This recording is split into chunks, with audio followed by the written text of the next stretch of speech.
Éphésiens, le chapitre 6, le verset 12. Et il nous dit, à recommander à l'église d'Éphèse, il va demander à l'église d'Éphèse de pouvoir prendre toutes les armes de Dieu afin de pouvoir combattre contre les esprits du malin qui sont dans les régions célestes. Donc, dans les régions célestes, qui est le deuxième ciel que nous avons vu, il y a cette action de la part de l'ennemi, mais aussi il y a l'action de la part de Dieu. Donc, c'est un endroit, le deuxième ciel, qui est spirituel, est un endroit d'intense bataille spirituelle. Amen. C'est également l'endroit où la Bible va nous dire que Daniel, lorsqu'il a commencé à prier, il demandait une prière pour Israël. La Bible va nous dire que Dieu a envoyé l'ange Gabriel avec la réponse. Mais la réponse de Daniel a été interceptée dans les régions célestes. Il y a eu cette bataille spirituelle entre l'ange Gabriel, les anges de Dieu et les anges de l'ennemi, ou alors, on peut dire, les esprits malins qui résistaient à cette réponse-là dans le deuxième ciel. Et le troisième ciel, qui est la demeure de Dieu, nous avons parlé, qui est le paradis. Donc, lorsque l'apôtre Paul parle qu'il a été enlevé au troisième ciel, il est en train de parler de la demeure de Dieu. Et c'est dans le troisième ciel que tous les chrétiens, lorsqu'ils meurent, ils s'en vont dans le troisième ciel, la demeure de Dieu, le paradis. Alléluia. C'est ce qu'on appelle encore la Canaan céleste ou la nouvelle Jérusalem. La nouvelle Jérusalem, le ciel, la demeure de Dieu, le troisième ciel. Donc, nous avons vu que le monde divin est composé de tout cela. Bien que Dieu ait créé les cieux et la terre, amen, et Dieu est le créateur de toutes choses, nous avons vu que l'un des attributs de Dieu, c'est l'omniprésence. Ça veut dire que Dieu est présent à n'importe quel endroit et au même moment. Amen. Donc, Dieu n'est pas limité. Dieu n'est pas comme le diable, ou comme les esprits du malin.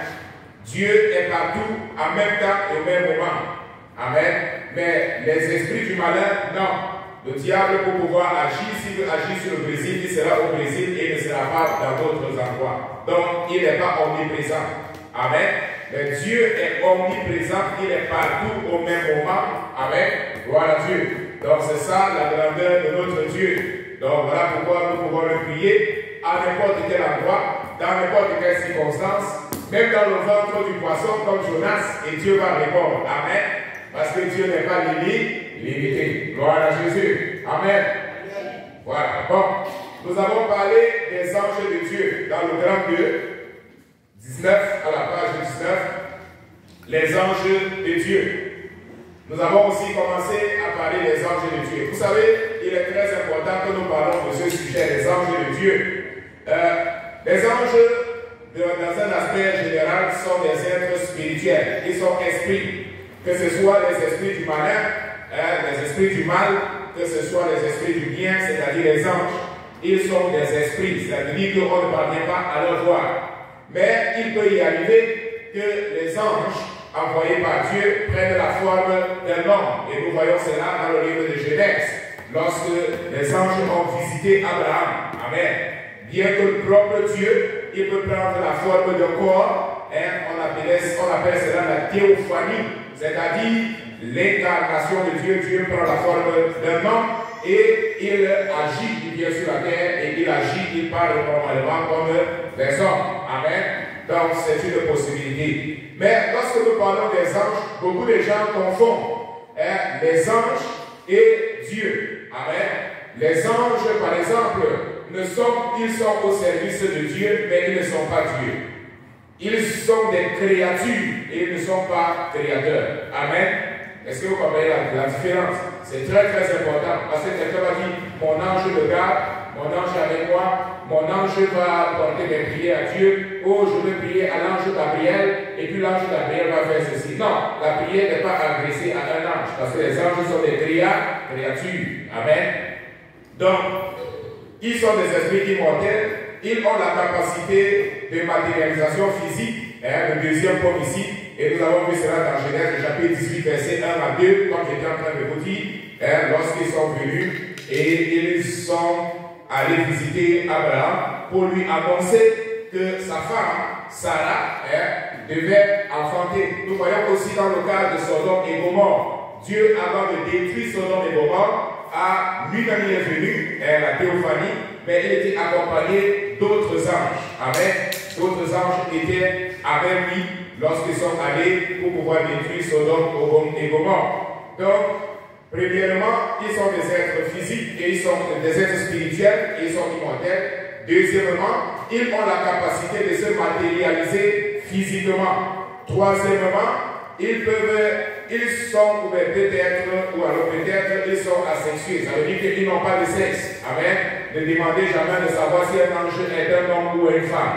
C'est vrai qu'on va écrire un ange en utilisant le pronom masculin, mais ça ne signifie pas qu'un ange est un homme. Amen.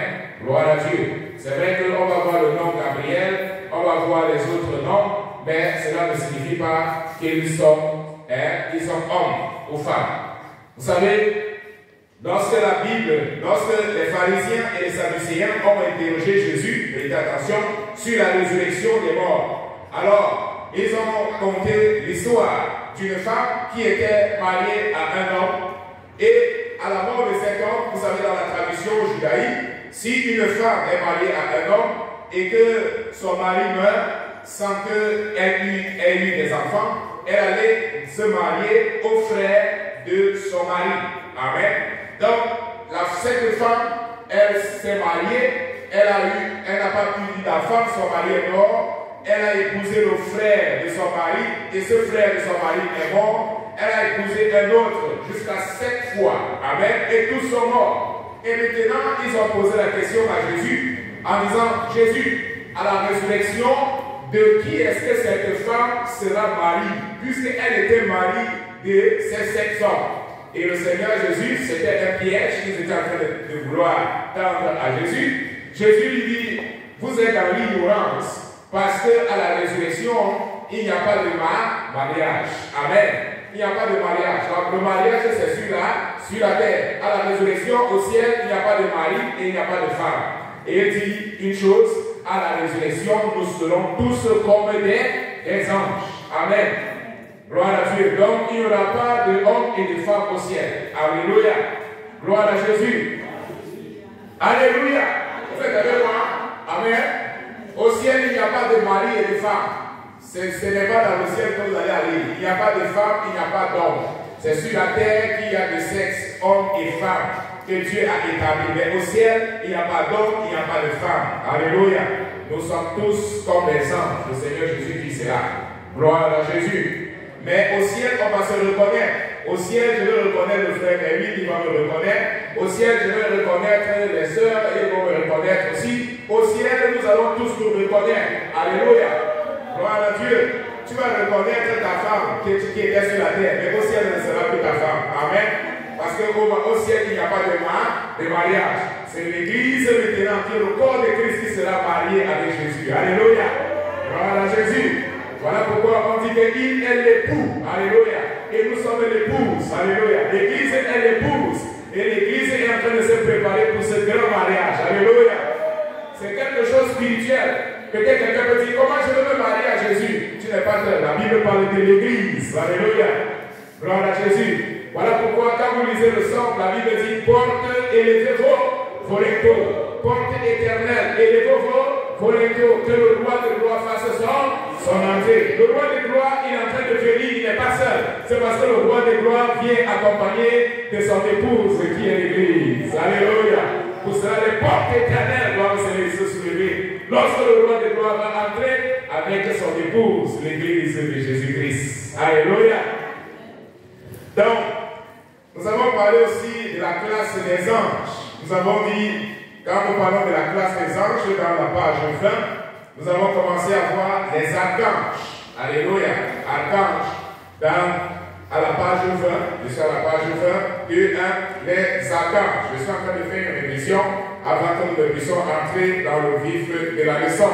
Donc, la Bible nous parle de l'archange Michel, qui est soit le seul archange, qui est le chef des anges, mais il est l'un des principautés. Donc, s'il est l'un des principautés, ça veut dire que probablement il y a d'autres archanges. Amen. Dans le ciel, il y a d'autres archanges.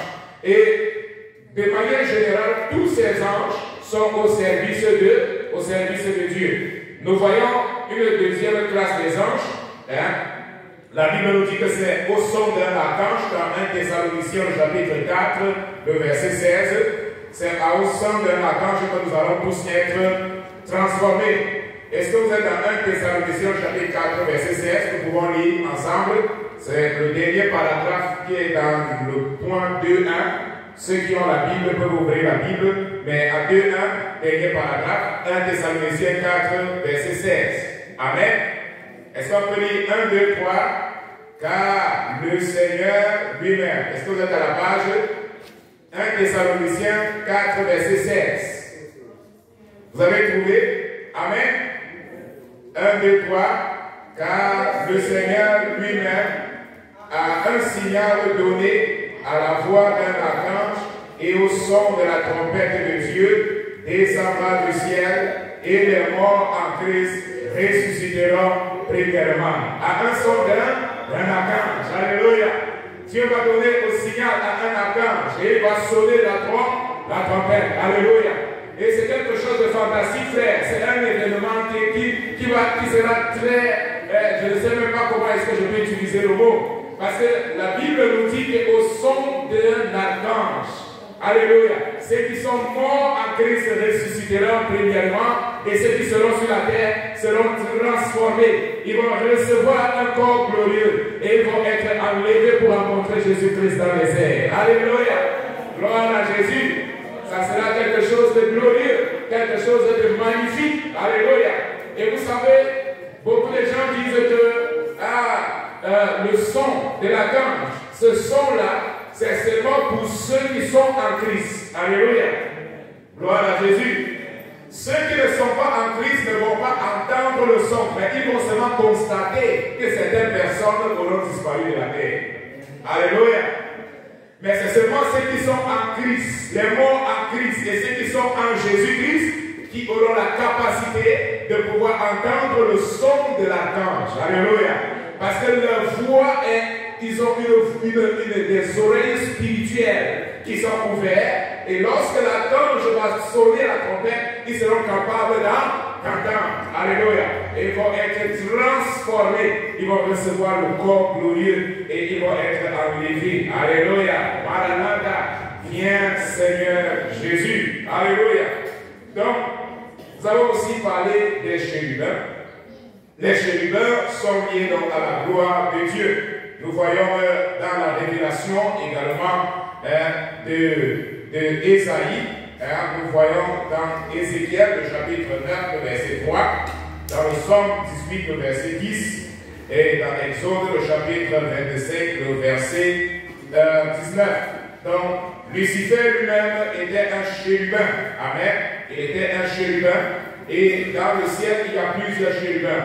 Donc, Lucifer n'était pas le seul chérubin au ciel. Amen. Mais il y avait d'autres chérubins. Mais il s'est rébellé contre le ciel, contre le Seigneur, contre la volonté de Dieu. Voilà pourquoi il a été précipité, il a été expulsé du ciel. Donc, les chérubins, ils sont liés à la gloire de Dieu. Lorsque Dieu demande à Moïse de pouvoir construire l'arche de l'alliance, il va demander à Moïse également de construire, de placer des chérubins. Des chérubins face à l'autel. Donc les chérubins généralement représentent la gloire de Dieu. Ils sont liés à la gloire de Dieu. Amen. Les séraphins. Dans Ésaïe le chapitre 6, la révélation d'Ésaïe, il commence en disant, Ésaïe chapitre 6, à la mort du roi Osias, j'ai vu le Seigneur, il était assis dans son temple.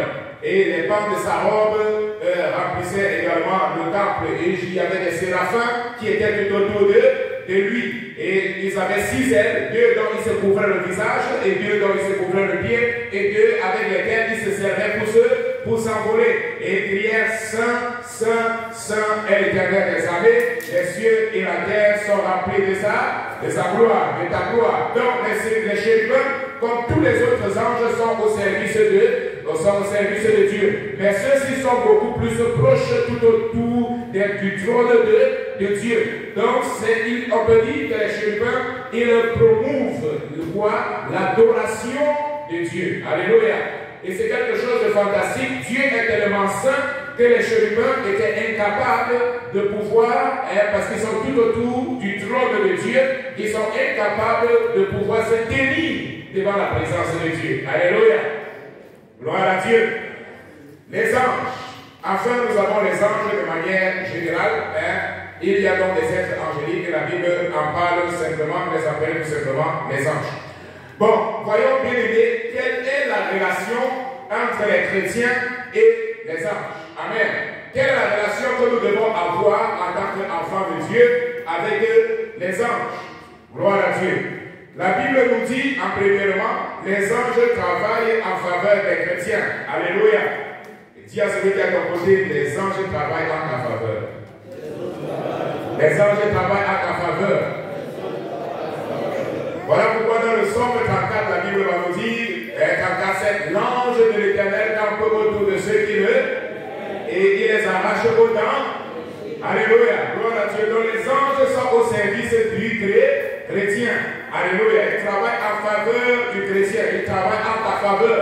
Ils travaillent pour ta protection. Alléluia. Gloire à Jésus. Donc, ils sont des messagers.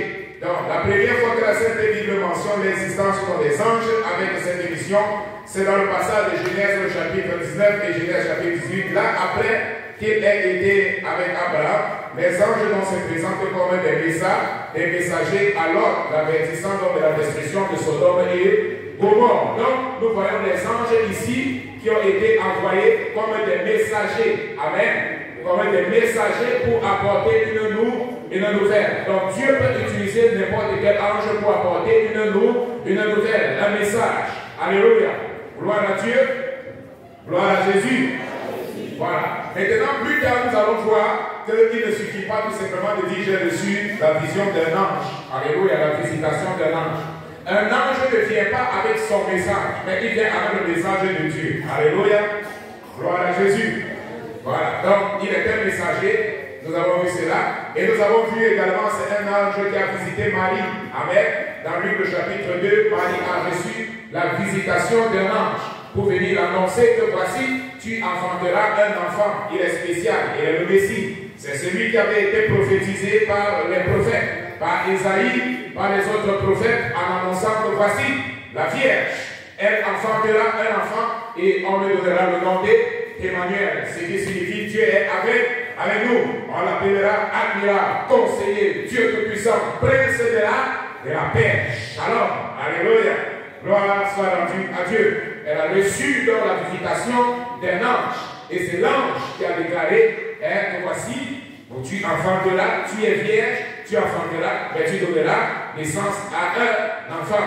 La Bible nous dit aussi que Zacharie, qui était le mari d'Élisabeth, a reçu la visitation d'un ange pour pouvoir concevoir. Elle était déjà une femme stérile, mais elle a reçu la visitation de l'ange pendant que Zacharie, son mari, qui était un prêtre au service de Dieu, il était en train de réaliser le sacrifice. Il a reçu dans la visitation d'un ange, et l'ange lui a dit, voici ta femme Élisabeth qui est stérile, enfantera un enfant. Et il a dit, mais comment cela peut être? Parce que ma femme, Élisabeth, elle est déjà âgée, elle a déjà passé la période où elle peut avoir un enfant. Et l'ange lui dit, parce que tu n'as pas cru à moi, je suis Gabriel, et je me tiens au service de Dieu. Parce que tu n'as pas cru à ce message que Dieu m'a envoyé, voici, tu deviendras mien. Tu ne parleras pas jusqu'à ce que ta femme conçoive et enfante un enfant, et tu lui donneras le nom de Jean-Baptiste. Alléluia. Et ça s'est passé exactement cela. Élisabeth, qui était déjà une fanfare, une grand-mère, alléluia, parce que Dieu, il est capable de renouveler les cellules, alléluia. Pour Dieu, il n'y a pas de temps qui est passé, alléluia.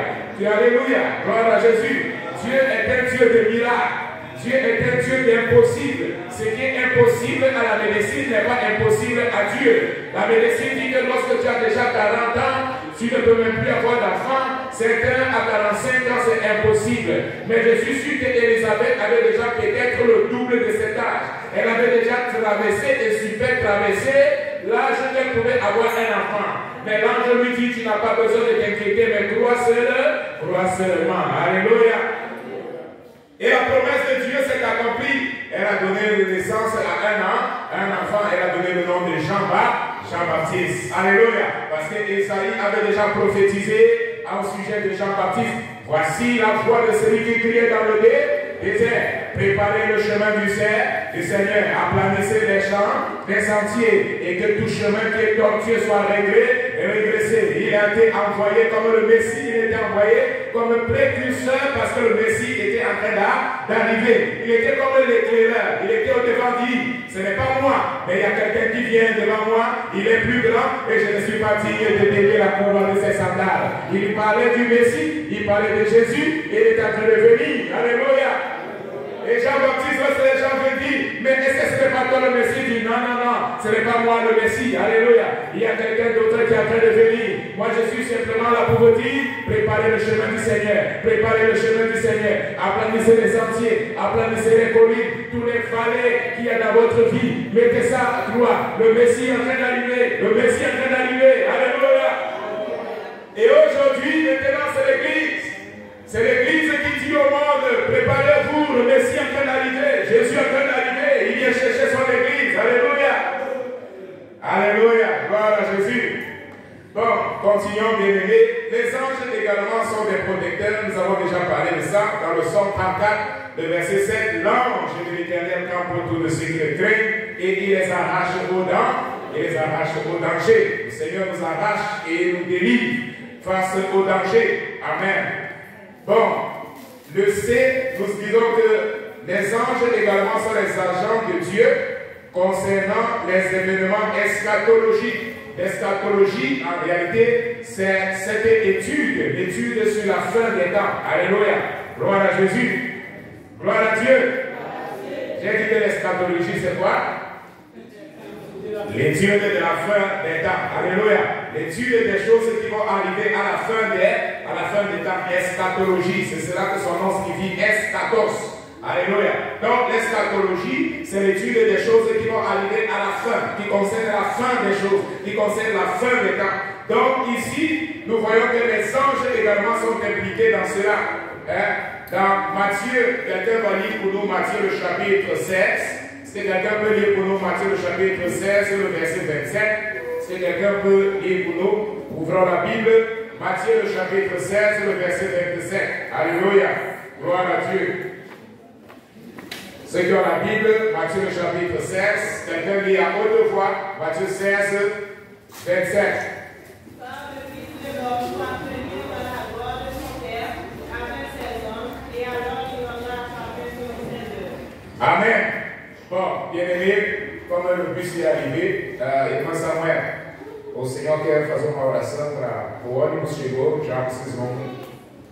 Amém? Vocês querem ir agora ou querem esperar ainda? Vocês vão esperar outras? Não, é que sair daqui uma hora e 20. Então. Tem horário para passar nas congregações, né? Eu acho que eu chego um pouco cedo. Então podemos continuar? Então, pense. Bon, les enfants vont aller au congrès ce matin, les enfants, donc nous allons continuer et le frère dit que c'est à 9h20 qu'ils vont aller, donc nous continuons. Matthieu le chapitre. J'ai dit Matthieu chapitre 16, verset 27, lis pour nous encore haute voix, s'il vous plaît. Matthieu chapitre 16, verset 27. Quand le Fils de l'homme va venir dans la gloire de son Père avec ses anges, et alors il rendra à chacun selon ses œuvres. Alléluia. Le Fils de l'homme va venir accompagné des anges. Alléluia. Accompagné des anges. Donc Dieu, il viendra accompagné, le Seigneur Jésus, il viendra, la Bible nous dit, accompagné de ses anges. Donc, ils sont impliqués également dans les événements eschatologiques.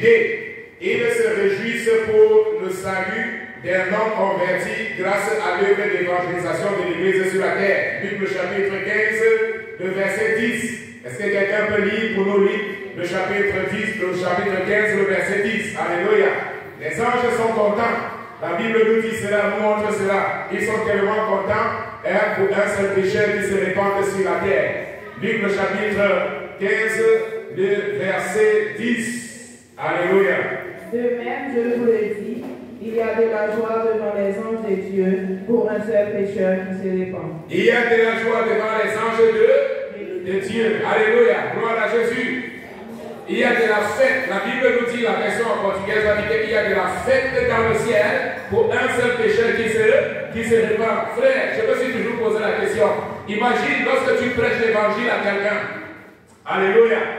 Tu penses qu'il n'y a rien qui est en train de se passer, mais il y a les anges de Dieu qui sont en train de regarder. Alléluia. Qui sont en train de voir. La Bible dit que le Fils de l'homme, il viendra dans sa gloire et il rendra à chacun selon ses œuvres. Il n'y a aucune œuvre que tu es en train de faire sur la terre qui est cachée. Alléluia. Mais tout ce que tu es en train de faire, il y a les anges de Dieu qui sont en train de regarder. Lis pour nous 1 Corinthiens, le chapitre 4, verset 9.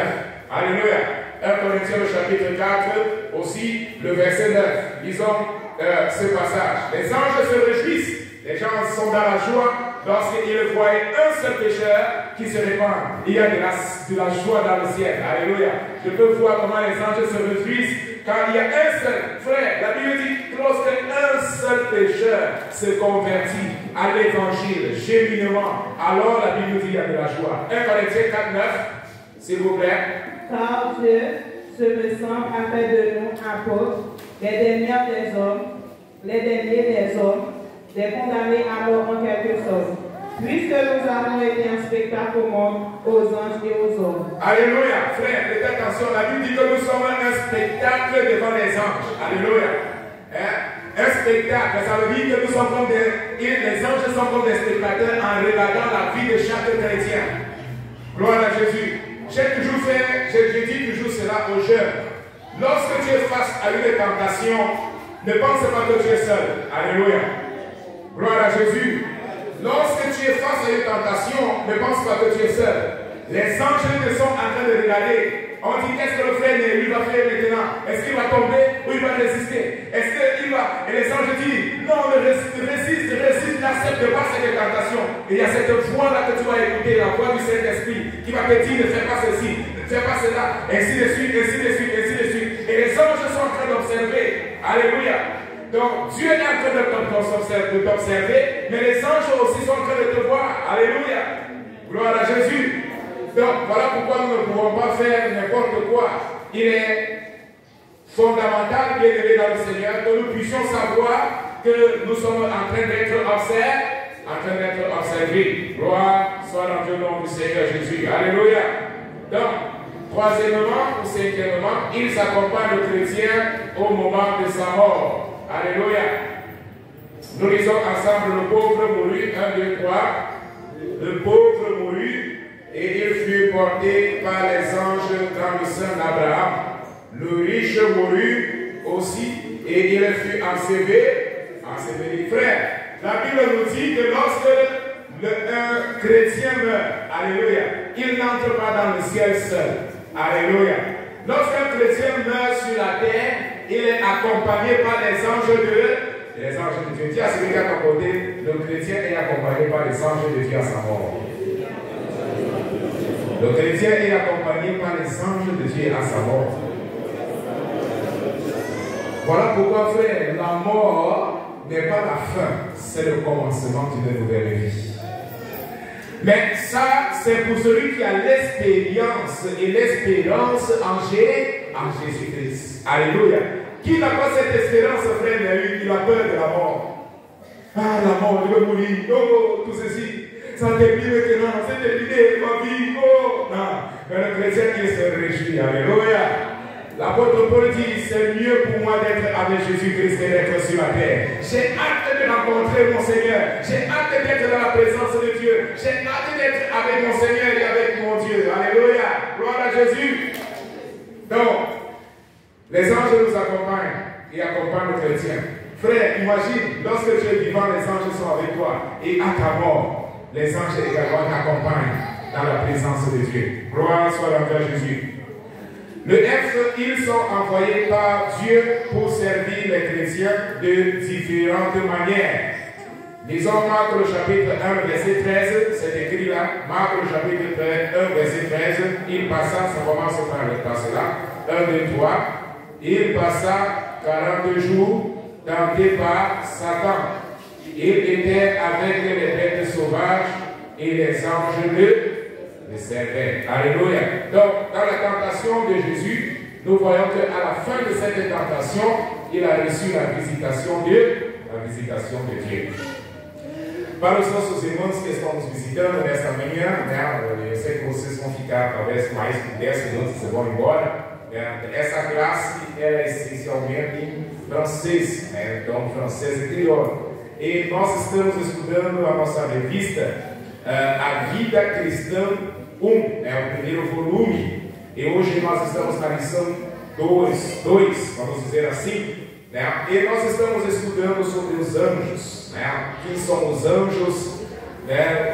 Qual é a função dos anjos e qual tipo de relacionamento, né, o crente, o cristão, ele deve ter com os anjos. Né? Em primeiro lugar, nós estamos vendo as funções dos anjos e vemos que os anjos são simplesmente mensageiros de Deus. Né? Nós temos muitas religiões que dizem, né, talvez eles orem, né, pedindo um anjo fazer alguma coisa, mas o crente não pode fazer isso. Porque o crente, ele ora somente a oração é direcionada para Deus, em nome do Senhor Jesus Cristo. Então, os anjos são os mensageiros de Deus, e nós vemos o caso de Abraão, né, o caso de Ló, que recebeu a visitação dos anjos dentro da sua casa. Vemos o caso de Maria, que recebeu a visitação também do anjo, para anunciar para ela que ela ia conceber uma criança, né, o Messias. E vemos também, segundo Salmos, capítulo 34, versículo 7, que os anjos, eles estão nos protegendo, né? O anjo do Senhor acampa-se ao redor, sim, dos que temem a Deus e os guarda. Né? Então, vemos também que os anjos, eles fazem parte do evento chamado a escatologia. A Bíblia diz que quando o Filho de Deus ele voltará, ele vai voltar juntamente com os seus santos anjos. Então, ele vai estar acompanhado dos anjos. E a Bíblia também nos mostra que os anjos se alegrem. Em Lucas capítulo 15, versículo 10, a Bíblia diz que os anjos se alegrem quando um só pecador se converte ao Evangelho de Jesus Cristo. Então, ele dá uma grande alegria no céu, né, diante dos anjos do Senhor, diz a Bíblia, né, por um só pecador que se converte ao Evangelho. E também nós vemos que os anjos acompanham o crente na sua morte. Quando o crente morre, ele é acompanhado pelos anjos, né, na presença de Deus. Lucas capítulo 16, versículo 22. Então, estamos, né, fazendo um recapitulativo daquilo que nós estamos falando em francês. Glória a Deus. Amém?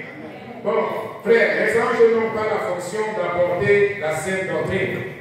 Les anges n'ont pas la fonction d'apporter la saine doctrine. Il n'y a aucune révélation qui peut être en dehors de la révélation que vous voyez déjà dans la Bible. Alléluia. Ah, j'ai reçu une révélation et Dieu m'a dit qu'à partir d'aujourd'hui, voici ce qu'il faut faire. Non. Ah, j'ai reçu la visitation d'un ange et l'ange de Dieu a dit qu'il fallait faire ceci. Ça, c'est une hérésie. Amen. Et nous voyons qu'il y a beaucoup de doctrines qui sont nées à partir de la visitation d'un supposé ange. Les Mormons, la doctrine des Mormons est née à partir de la visitation d'un supposé ange. L'islamisme, Mahomet, il a reçu la visitation d'un ange et il dit que c'est l'ange qui lui a dicté le Coran, ou le Coran, qui est le livre que les musulmans utilisent aujourd'hui pour leur doctrine, pour leur profession de foi. Il a reçu la visitation d'un ange. Mais nous savons que les anges, ils sont au service de Dieu et ils n'apportent pas de doctrine aux hommes. Voilà pourquoi l'apôtre Paul plus tard, il va dire que même si un ange du ciel vient pour vous annoncer une autre doctrine, alors ne croyez pas qu'il soit considéré comme un anathème. Alléluia.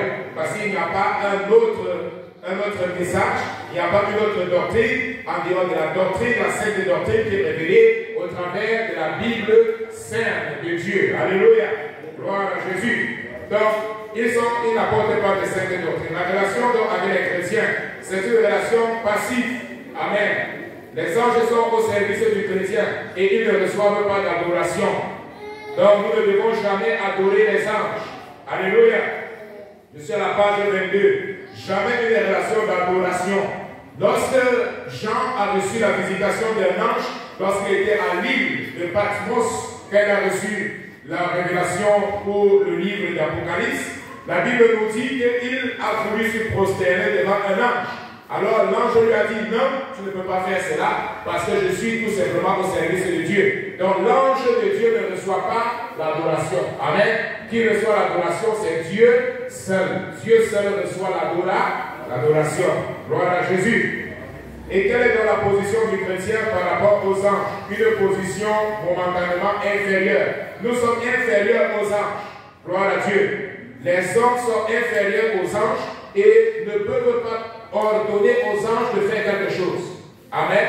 Donc, si vous voyez un pasteur dit qu'il va commander un ange de pouvoir venir, alors il est tout simplement en train de mentir. Soyez sûrs que ce n'est pas un ange qui va arriver, mais c'est un esprit du malin. Alléluia. Parce que la Bible nous dit que même le diable se déguise en ange de lumière et lumière. Il fait comme s'il était un ange, mais il n'est pas un ange véritable de Dieu. Et pourquoi beaucoup de personnes sont séduites? Parce qu'ils partent dans des endroits où il y a la manifestation des esprits du diable et ils pensent qu'ils sont en train de recevoir une visitation de la part de Dieu. Amen.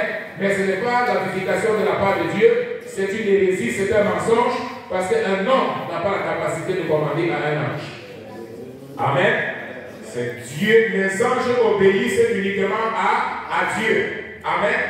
Voilà pourquoi la prière ne peut pas être adressée à un ange. Parce qu'il n'est pas autorité sur lui-même. Alléluia. Il dépend de l'autorité divine. Et nous voyons que même le diable qui était plus grand, quand il a voulu désobéir à l'ordre de Dieu, il a été expulsé du ciel. Amen. Donc il n'y a aucun ange qui peut recevoir l'autorité de lui-même. Non. Il reçoit l'autorité de la part de Dieu pour faire ce que Dieu veut qu'il fasse. Donc ça ne sert à rien. Si quelqu'un dit que je veux commander à un ange de faire telle ou telle chose, non, ça c'est le mensonge, ce n'est pas vrai, c'est l'hérésie et ça ne vient pas de Dieu. Amen. Gloire à Jésus. Bon, allons donc dans la leçon 3, Satan, le chef des êtres spirituels du mal, à la page 24. À la page 24. Satan, le chef des êtres spirituels. Apocalypse chapitre 12, le verset 9. Nous allons lire ensemble. Je vous orar. Donc, Senhor, vem mesmo aqui. Senhor, faça essa oração. E nós agradecemos os irmãos que estão aí. Nós vamos se retirer pour ce congrès. Leçon 3. La page 24. Leçon 3. Apocalypse chapitre 12, le verset 9. Apocalypse chapitre 12, le verset 9. Ouvrez la Bible pour ceux qui peuvent ouvrir. Apocalypse chapitre 12, le verset 9. Nous allons tous lire ensemble. 1, 2, 3. Et il fut précipité, frère. Lisons ensemble. Apocalypse 12, 9. Amen. Vous êtes à la page. Bien voilà. Ok. 1, 2, 3. Et il fut précipité.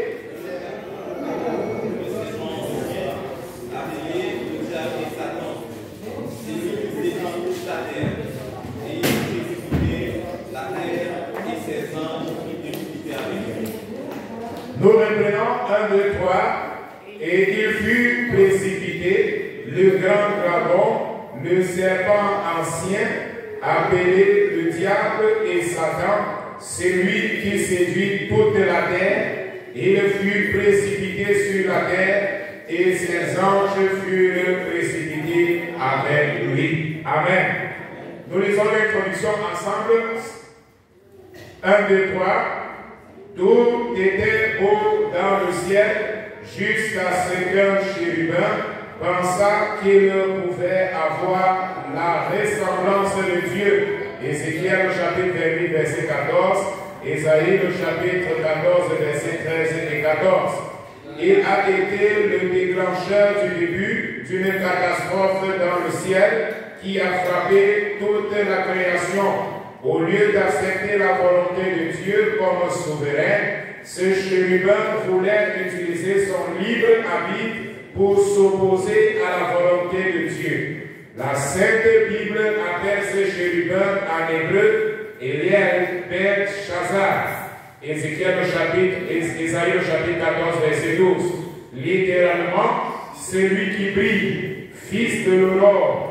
Dans la traduction de l'hébreu en grec appelé Septuagint, il a été traduit par Eospholus, qui signifie celui qui porte la lumière, qui à son tour a été traduit en latin Luciferus, qui signifie porteur de lumière, d'où vient donc le nom Lucifer. Amen. Donc, Lucifer était un chérubin. Alléluia. Il était un chérubin qui était dans le ciel. Il a reçu la visitation. Il était au service de Dieu. Mais malheureusement, Lucifer a voulu se mettre, il a dit, voici, je m'élèverai, je serai semblable au très haut. Il a voulu établir son trône à côté du trône de Dieu. En fait, il ne voulait plus qu'on puisse avoir la Trinité, le Père, le Fils et le Saint-Esprit, mais il voulait faire partie de la Trinité, c'est-à-dire qu'on ne devait plus avoir la Trinité, mais je ne sais pas la quadrité, je ne sais pas si ce mot existe en français, mais qu'on devait avoir 4 êtres, sauf que la Trinité, le Père, le Fils et le Saint-Esprit sont éternels et c'est Dieu depuis l'éternité. Alors que Lucifer, il était un ange, il a été créé et il a un commencement. Alléluia. Dieu n'a pas de commencement. Gloire à Dieu. Amen. Dieu est éternel. D'éternité à l'éternité, il est Dieu. Amen. D'éternité à l'éternité, Dieu est Dieu. Il n'a pas changé. Il est le même hier, aujourd'hui et éternellement. Gloire à Dieu. Donc, la Bible nous montre cela de manière claire. Lucifer, maintenant, il a voulu s'ériger, il a voulu établir son trône à être égal de Dieu. L'orgueil dans le cœur de Lucifer l'a amené à penser qu'il était semblable au très haut. Et nous allons voir que 2 choses ont amené Lucifer à la chute. Premièrement, les qualités que Dieu lui avait données, et deuxièmement, le libre arbitre. Alléluia. Tous les êtres humains ont le libre arbitre, c'est-à-dire la capacité de pouvoir prendre les décisions. Gloire à Dieu. La capacité de pouvoir prendre les décisions. Et très souvent, une personne tombe non pas à cause de ses défauts, mais à cause de ses qualités. Vous voulez voir un musicien tomber facilement? Alors dites qu'il joue bien. Si Dieu lui a donné ce talent de pouvoir jouer bien, c'est très facile pour lui de tomber. Il tombe beaucoup à cause de leur qualité. Vous voyez beaucoup de musiciens aujourd'hui qui ont commencé dans l'église et qui sont allés terminer dans le monde et sont morts. Mais beaucoup ont commencé dans la présence de Dieu. Mais à cause de ces qualités qu'ils avaient, alors le monde les a attirés. Amen. Dans l'orgueil de pouvoir apparaître, alors ils sont sortis de l'église pour aller commencer à développer et à chanter pour les hommes. Au commencement, ils chantaient seulement pour la gloire de Dieu. Ils étaient utilisés par Dieu. Il y avait l'Esprit de Dieu dans leur vie. Mais maintenant, quand ils ont vu que leur talent était bien, les gens ont commencé à apprécier. Le monde les a attirés avec le jojo. Amen. Avec le jojo. Dinheiro, un cap. Alléluia. Parce que c'est ce que le monde offre pour pouvoir acheter le talent que Dieu t'a donné. Je me rappelle, c'est connu de tous, Whitney Houston, elle a commencé où? Dans l'église. R. Kelly, il a commencé où? Dans l'église. Michael Jackson, il a commencé où? Dans l'église. Il chantait la chorale. Amen. Le talent, vous connaissez beaucoup d'autres, ils ont commencé dans l'église, ils chantaient dans la chorale. Celle même que vous avez appelée qui est morte récemment, Lindox, elle a commencé où? Dans l'église. Elle chantait bien, elle avait une belle voix. Mais le diable l'a fait comme ça, sans sortir. Les gens tombent non pas à cause de leurs défauts, mais à cause de leur qualité, attirés par l'orgueil et les plaisirs du monde. Alléluia. Donc, Lucifer est tombé non pas à cause de ses défauts, mais à cause de ses qualités. Voyons les attributs et les qualités de Lucifer à la page 25. Les attributs et les qualités de Lucifer, page 25. Serait-il raisonnable, attribut de Lucifer, serait-il donc raisonnable de penser que Lucifer a péché à cause de ses défauts? Amen. Il a péché à cause de ses défauts, mais générant une tendance au péché, ce n'est peut-être raisonnable. On pense communément que l'imperfection conduit à l'erreur. Beaucoup de gens pensent que parce que personne n'est pas parfait, elle peut donc avoir un motif de pouvoir tomber dans l'erreur. Amen. Par exemple, une femme qui a eu une brûlure, je ne sais pas moi, elle peut penser que bon, comme cette brûlure, les gens regardent, ce n'est pas trop bien, je peux chercher à faire un maquillage pour enlever la brûlure. Parce que c'est un défaut sur sa peau, par exemple. Ou les gens peuvent même créer un défaut apparent. Certains pensent qu'être noir est un problème. Pour cela, il faut qu'elle soit blanche. Elles vont acheter ce que au Cameroun on appelle les caribous.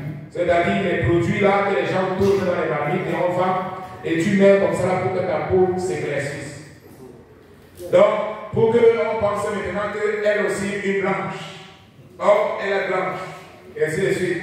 Elle pense que le fait d'avoir été créée noire, c'est un problème. Elle n'est pas belle. Les gens ont créé un stéréotype. Un frère hongrique pensait que c'est la couleur blanche qui est meilleure. Et c'est tellement triste que même un enfant depuis petit, vous lui donnez deux jouets, un jouet où c'est une poupée blanche et une poupée noire. Vous lui demandez de choisir. Au lieu qu'elle choisisse la poupée noire qui lui ressemble, elle va choisir la poupée blanche. Hein? C'est pas vrai? Vous mettez deux poupées qu'elle connaît. Elle regarde la poupée qui lui ressemble. Elle fait comme ça. Elle prend la poupée qui ne lui ressemble pas. La tendance de l'être humain, c'est d'apprécier quelque chose qui est commun, qui est différent. Mais Dieu, non. Il t'a créé comme tu es. Et il t'a donné les qualités que tu as. Dieu n'a pas commis une erreur. Amen. Dieu n'a pas commis une erreur. Gloire à Jésus. Donc Dieu ne commet pas d'erreur. Donc voyons les qualités de Lucifer. Il était parfait. Ézéchiel chapitre 28, le verset 12 et le verset 15, vous avez vous-même lu. Quand on dit que quelqu'un est parfait, qu'est-ce que ça signifie? Qu'on ne peut plus changer. La perfection veut dire qu'on est déjà arrivé au top de toutes choses. Si vous changez quoi que ce soit, vous allez garder. Amen. Si je vous dis que je suis parfait, ça veut dire que n'importe quoi qu'on peut ajouter ou enlever va changer. Ce n'est plus la perfection. Mais la Bible nous dit que Lucifer n'était pas parfait. Il était parfait. Il n'avait pas de défaut. Amen. Il n'y avait pas en lui quelque chose de mauvais. Il était parfait. La première des choses que nous découvrons, c'est que Lucifer était parfait. Amen. Il n'y avait rien que Lucifer pouvait faire en disant que oh, c'est parce qu'il y a tel défaut dans ma vie. Non, il était parfait. Il était créé avec la perfection de Dieu. Il n'y avait rien qui pouvait changer dans sa vie. N'importe quelle chose qu'on pouvait ajouter, alors ça allait détruire la perfection. Il était parfait. Excellent. Rien n'a changé. Rien à dire. Alléluia. Je me rappelle à l'époque, quand on étudiait à l'école, lorsqu'on te donnait une note là, tu avais 20 sur 20. Au Cameroun, les notes sont généralement sur 20. Tu avais 20 sur 20. On était là, parfait. Amen. 20 sur 20. Note parfait. On était là, parfait. Amen. Quand quelqu'un avait déjà 18, on était excellent. Amen. Excellent. Amen. Donc, mais quand quelqu'un avait 20 sur 20, 20 sur 20, le professeur était là, parfait. Alléluia. Qui n'a plus rien à dire. Il a tout fait ce qu'il fallait faire. Parfait. Il n'y a rien à dire, il n'y a rien à lever, il n'y a rien à changer. Parfait. Alléluia. Gloire à Dieu. Combien de personnes ont eu parfait dans leur vie à l'école? Quelqu'un a eu parfait à l'école? En Haïti, c'est sur 20, également les autres. Sur 10? C'est sur 10? Quelqu'un a eu 10 sur 10? Tu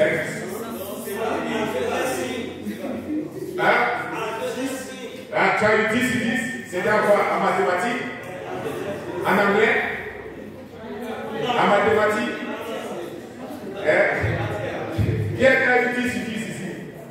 soeurs, qui a eu 10 sur 10 à l'école? Tu as 10 sur 10? Tu as déjà eu un don. Dans ce domaine-là, tu as été parfait, on va dire comme ça. Et dans ce que le professeur a évalué là, il a vu qu'il n'y a plus rien à changer. Alléluia. Gloire à Dieu. Donc, il était parfait. Deuxièmement, il était beau. Alléluia. Lucifer était beau. Il avait l'apparence physique. Amen. Quand on le regardait, il était beau. Et cette semaine, j'étais en train de lire sur Absalom. La Bible dit Absalom, l'un des fils de David, était tellement beau. Et Lucifer était beau, il avait une beauté éclatante. Imaginez-vous, son nom même déjà dit porteur de lumière, la beauté qu'il avait, le charme qu'il avait. Mais d'où lui venait sa beauté? D'où lui venait sa beauté? De Dieu. C'est Dieu qui lui avait donné la beauté. Amen. D'où lui venait sa perfection? C'est Dieu. C'est Dieu qui l'avait créé comme ça. Amen. Donc il était beau, il était parfait. Troisièmement, il était sage. Ézéchiel, le chapitre 28, le verset 12 et le verset 17. Les qualités de Lucifer ne se limitaient pas seulement à son apparence, à son aspect, mais il était également beau à l'intérieur et il avait une sagesse extraordinaire. Lucifer avait la sagesse extraordinaire. Amen. Et nous allons voir qu'à sa chute, la sagesse est devenue tout simplement, la sagesse a été corrompue, elle est devenue le malin. Voilà pourquoi on l'appelle malin. La sagesse est devenue maligne. Alléluia. Quatrièmement, il était habillé avec des pierres précieuses. Ézéchiel, le chapitre 28, le verset 13. Amen. Donc, outre ses qualités inhérentes, Lucifer était vêtu de grande beauté et de richesse dans le ciel. Comme le ciel est la demeure des esprits, selon 1 Corinthiens chapitre 3, verset 12, il est possible donc que les pierres précieuses mentionnées dans Ézéchiel 28, 13 fussent donc des œuvres extraordinaires attribuées à Lucifer ou même d'autres trésors spirituels. Amen. Donc ça peut se référer à des trésors spirituels que Dieu avait donnés à Lucifer. Une autre qualité, il était musicien. Alléluia. Dis à celui qui a ton côté, Lucifer était un musicien. Et il n'était pas seulement un excellent musicien, un musicien parfait. Imaginez-vous, si quelqu'un est parfait, ça veut dire que tout ce qu'il fait a cette perfection. Alléluia. Il était un musicien parfait. Alléluia. La Bible dit que le son de sa harpe était connu dans le ciel. Et il faisait donc ce qui faisait de lui un ange spécial. Imaginez-vous dans le son harmonieux et édifiant que sont venus dans des doigts de ce chérubin extraordinaire. Il était parfait. Donc lorsqu'il jouait le son de sa harpe, c'était différencié dans le ciel. Alléluia. Les anges pouvaient identifier que non, il y a un son qui vient. Ce son est de ce chérubin-là. Ce son est de Lucifer, le porteur de lumière. Il avait un son différencié dans le ciel. Alléluia. Troisièmement, sixièmement, il était puissant. Ézéchiel ou Ésaïe le chapitre 14, le verset 12. Ésaïe le chapitre 14, verset 12. Nous lisons ensemble. Par-dessus tout, il était puissant, beau, riche et puissant. Voici un résumé de ce qui était Lucifer. La Sainte Bible appelle cet ensemble de qualités, dons et richesses, la splendeur de Lucifer. Dans Ézéchiel chapitre 28, verset 17. La splendeur de Lucifer. Alléluia. Imaginez-vous toute cette qualité-là, la beauté, la richesse, la puissance. Alléluia. Tout cela était attribué à Lucifer. Mais tout cela qu'il lui avait donné, c'était Dieu. Il avait reçu de la part de Dieu. Alléluia. Donc tout ce que Lucifer avait, c'est parce qu'il avait reçu de la part de Dieu. Lucifer était ce qu'il était, non pas à cause de quelque chose qu'il avait acquis, mais à cause tout simplement d'un don que Dieu lui avait donné. Amen. Faites attention frère, ne soyez pas distraits. L'origine donc du péché dans Lucifer. D'où est venu le péché dans Lucifer? Je suis dans la page 25, grand 2, l'origine du péché dans Lucifer. La première des choses que nous voyons ici, c'est l'iniquité. Amen. L'iniquité. Lisons tous ensemble, s'il vous plaît. 1, 2, 3. Comment Lucifer a-t-il pu pécher si Dieu a fait les anges sans péché? Ça, c'est la première question. Comment est-ce qu'il a pu pécher si Dieu l'a créé sans péché? Et au ciel, il n'y avait pas de péché. Le ciel était un endroit parfait, 100% parfait, sans péché, sans rien. Amen. Sans immoralité, tout est saint, tout est pur, tout est clair.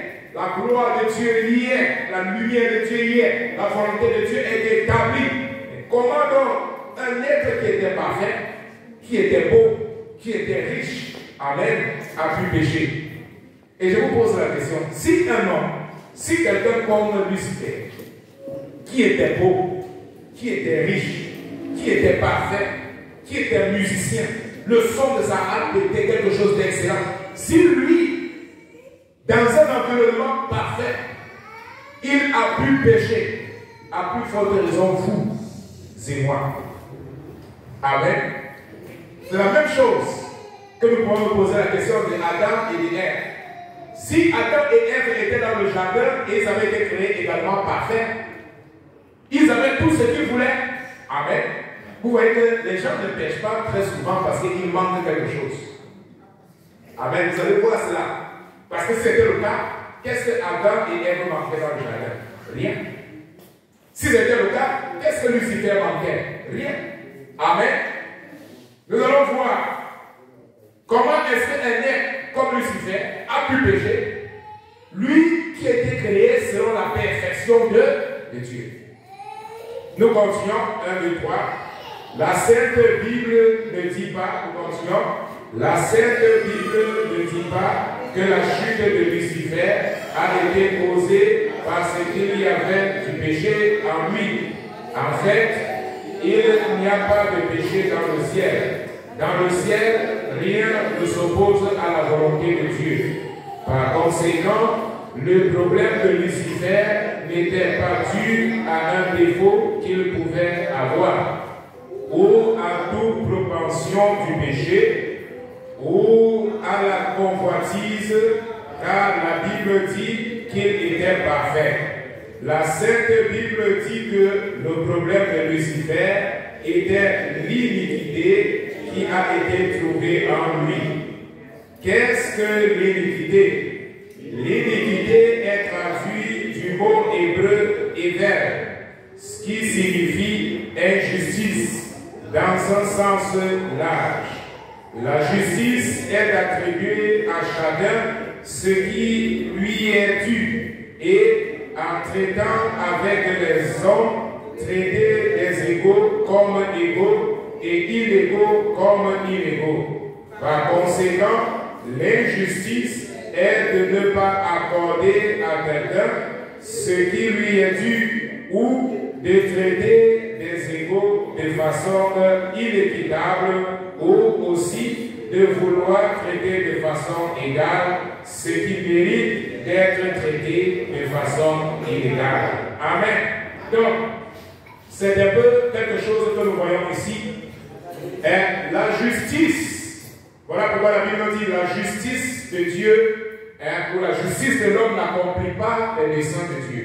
La justice de l'homme est comme de la pourriture ou de l'impureté aux yeux de Dieu.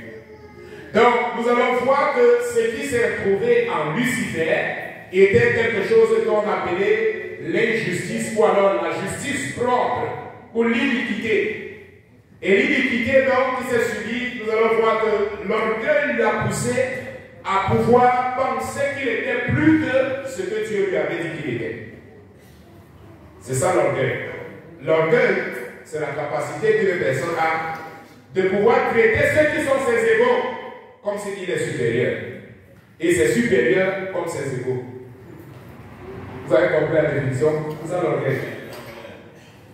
De pouvoir regarder le frère de lui, par exemple, qui est mon égal, homme comme moi, et maintenant moi, je pense être supérieur à lui. Et maintenant, ce qui est supérieur à moi, je pense que je suis son égal. Comme dans une entreprise, un employé, il pense être égal à son chef. Amen. Et ceux qui sont comme lui, au même niveau comme lui, disent c'est moi qui nourris ici. Il est le chef, il est le chef. Et lui, il est l'égal du chef. C'est ce qui s'est passé avec Lucifer. Lucifer était un chérubin. Est-ce qu'il était le seul chérubin dans le ciel? Non. Il y avait d'autres chérubins dans le ciel. Maintenant, il ne voulait plus accepter sa position de chérubin. Il a maintenant pensé qu'il était plus grand qu'un chérubin. Il a voulu être semblable à l'autorité supérieure. Amen. C'est ça le sentiment de l'orgueil. Et c'est quelque chose de terrible. L'iniquité et le péché. Nous lisons, continuons à lire l'iniquité et le péché. Par conséquent, comme le péché est la désobéissance à la loi, pour qu'il y ait un péché, il est nécessaire qu'une omission se produise. Ne pas faire ce qui devrait être fait, ou une action illégale, faire ce qui ne devrait pas être fait. Cependant, le sens de la justice, ou d'autre part, son absence, précède l'action ou l'omission. Cette pensée ou conviction qui est contraire à la justice est l'iniquité. Ainsi, chaque fois qu'il y aura le péché, il y aura eu l'iniquité avant. Toutefois, l'iniquité ne génère pas toujours le péché. La pensée de l'iniquité peut être latente à l'intérieur pendant longtemps, jusqu'à ce qu'elle s'extériorise, produisant une omission ou une action qui s'oppose à la loi de Dieu, qui est appelée le péché. Remarquez que, concernant Lucifer, la Sainte Bible ne dit pas qu'il a fait quelque chose, mais simplement que tu fus parfait jusqu'à ce que l'iniquité s'est trouvée en toi. Et ainsi vint l'action pécheresse. Par la multitude de tes iniquités, tu as profané tes sanctuaires. Ézéchiel 28, 18. Après cela est venu le jugement. Je fais sortir du milieu de toi un feu qui te dévore. Alléluia. Donc, l'iniquité est née dans le cœur de Lucifer. Et lorsqu'il peut avoir l'iniquité dans les pensées de quelqu'un, ça ne conduira pas forcément dans le péché. Amen. Mais Dieu, bien entendu, il ne veut pas que tu puisses concevoir cela. Nous allons voir la phase lorsque l'apôtre Jacques il nous dit chacun est tenté et attiré par sa propre convoitise. Et la convoitise, en étant conçue, le péché, en étant conçu, il va produire quoi? Il va produire le péché. Le péché, en étant consommé, produit la mort. Donc, premièrement, personne ne tombe dans le péché sans avoir conçu. Amen. Il y a d'abord la conception. Un homme, par exemple, ne va pas tomber dans l'adultère et subitement, il s'est retrouvé à l'hôtel avec cette femme-là. Non. Qu'est-ce qu'il va faire? Il va d'abord envoyer les messages. Oui, comment tu vas? Ça va bien? Combien de ta journée? Ça s'est bien passé? Ah, il est en train de concevoir l'iniquité. Il n'est pas encore allé à l'acte. Il n'est pas encore tombé dans le péché. Le péché n'est pas encore consommé. Mais l'iniquité est déjà en train d'être conçue. Amen. Mais à ce niveau, il peut déjà arrêter avec l'iniquité. Premièrement, ce qu'il a fait n'est pas une bonne chose. Mais il ne doit pas aller à l'acte pour pouvoir consommer ce péché. Donc l'iniquité, c'est une pensée qui peut être là latente. Amen. Qui peut être dans les pensées de la personne. L'orgueil, l'iniquité trouvée en Lucifer. Nous terminons avec cette troisième partie.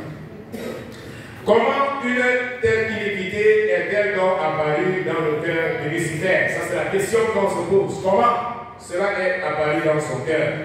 Lisons le premier paragraphe, 1, 2, 3.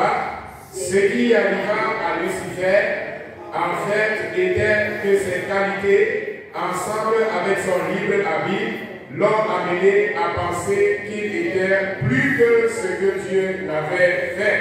Cela signifie que la même manière que considérer les personnes avec partialité est de l'iniquité, il en est de même de traiter inéquitablement des gens égaux ou considérer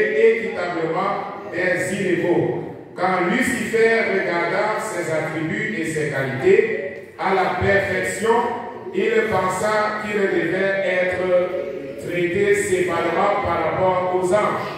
Je monterai au ciel, j'élèverai mon trône au-dessus des étoiles de Dieu. Ézéchiel, Isaïe au chapitre 14, verset 13, la partie B.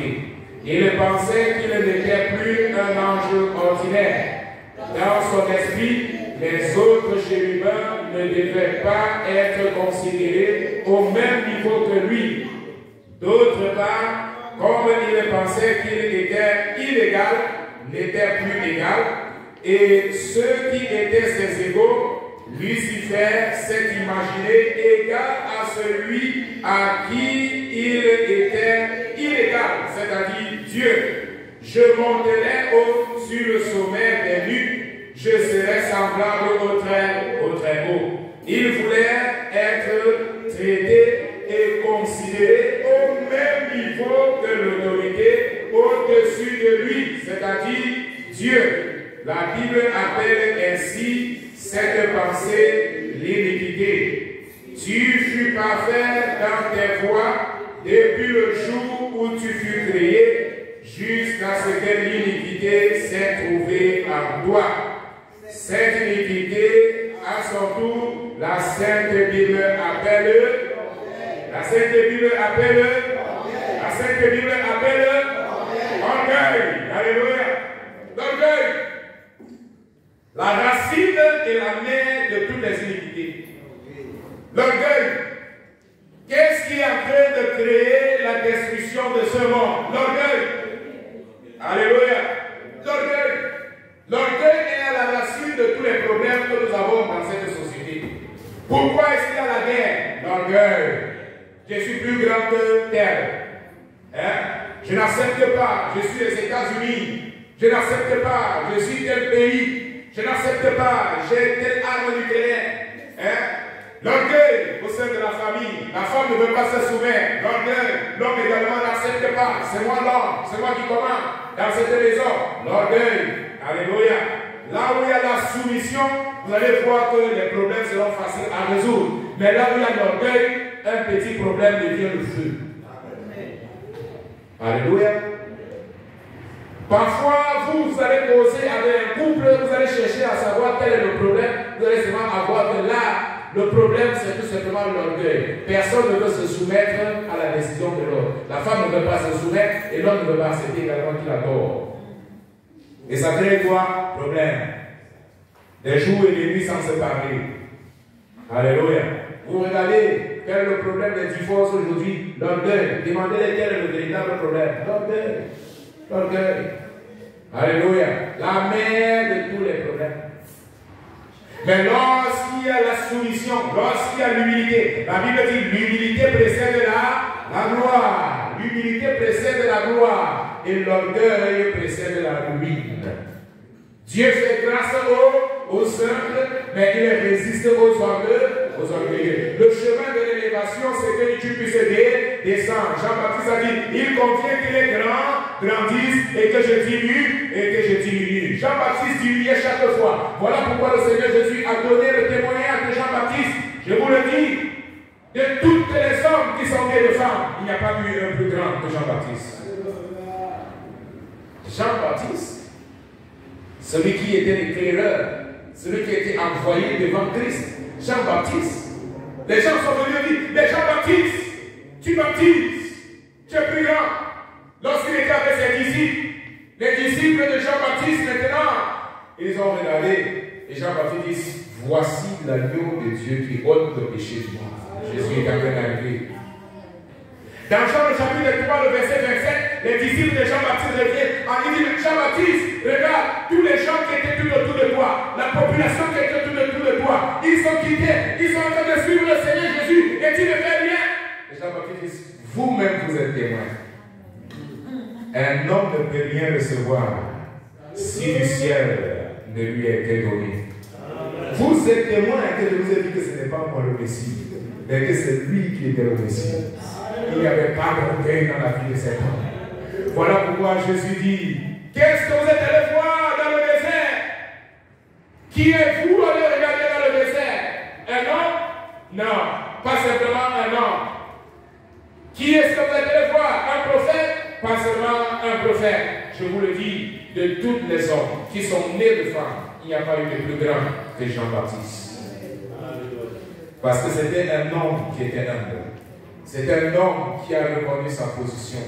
Alléluia.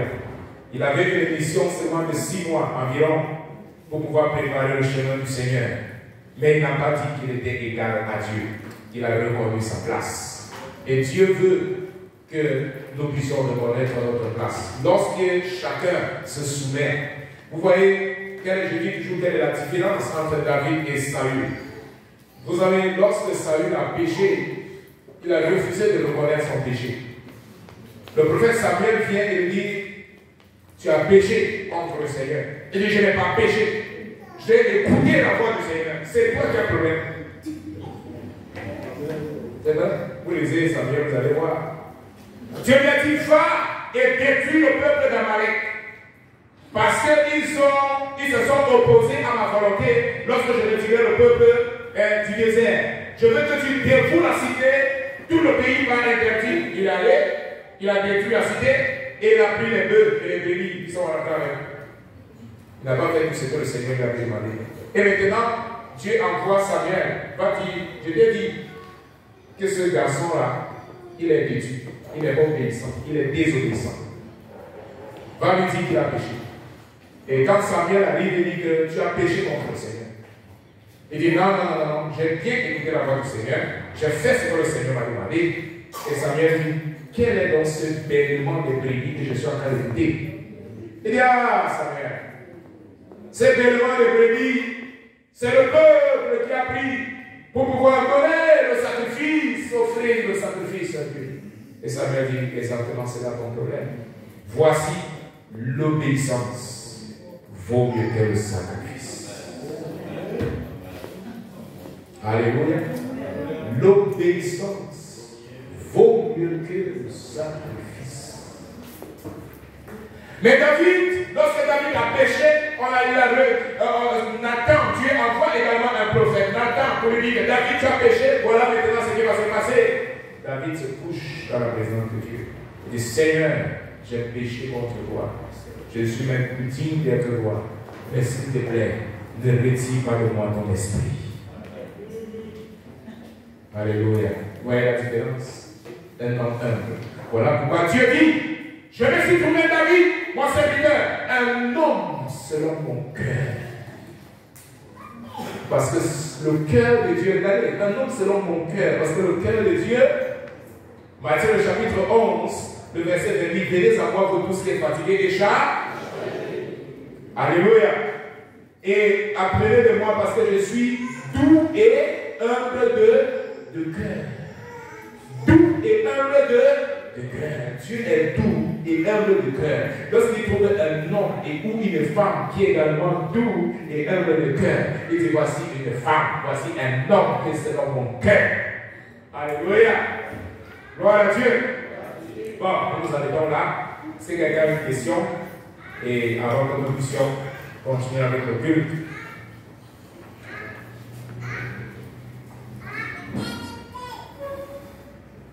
Alléluia. Gloire à Dieu. Question, c'est clair? Donc c'est parfait. Ok.